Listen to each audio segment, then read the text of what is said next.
ஆண்டவருக்கு மகிமை உண்டாவதாக. இந்த நல்ல நேரத்தில் கூட நீதிமொழிகள் புஸ்தகம் 17வது அதிகாரத்தில் ஒரு வசனத்தை உங்களோடு கூட நான் பேச விரும்புகிறேன். 17ஆம் அதிகாரம் 9வது வசனம். குற்றத்தை மூடுகிறவன் சிநேகத்தை நாடுகிறான், கேட்டதை சொல்லுகிறவன் பிராண சிநேகிதரையும் பிரித்து விடுகிறான். எனக்கு அருமையான தேவனுடைய பிள்ளைகளை, தவறு செய்யாதவர்கள் உலகத்தில் யாருமே கிடையாது. எல்லா மனிதரும் தவறு செய்வார்கள். ஆனால் அதை மன்னிக்க கற்றுக்கொள்ள வேண்டும். உங்களுடைய நட்பு, அது குடும்பத்தில், சபையில், இல்லை நண்பர்கள் வட்டாரத்தில் யார் ஒரு தவறு செய்தாலும் மன்னிக்க கற்றுக்கொள்ளுங்க.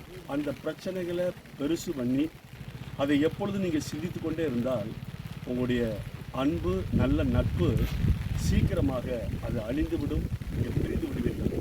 ஆகவே நம்முடைய ஆண்டவர் நம்முடைய குற்றங்களை பெரிதுபடுத்தாமல் மன்னித்தது போல நீங்களும் உங்களுக்கு விரோதமாக யார் தவறு செய்தாலும் அதை பெரிதாக நினைக்காதபடி அதை மன்னித்து மறந்து விடுங்கள். கர்த்தர் உங்களை ஆசீர்வதிப்பார். God bless you.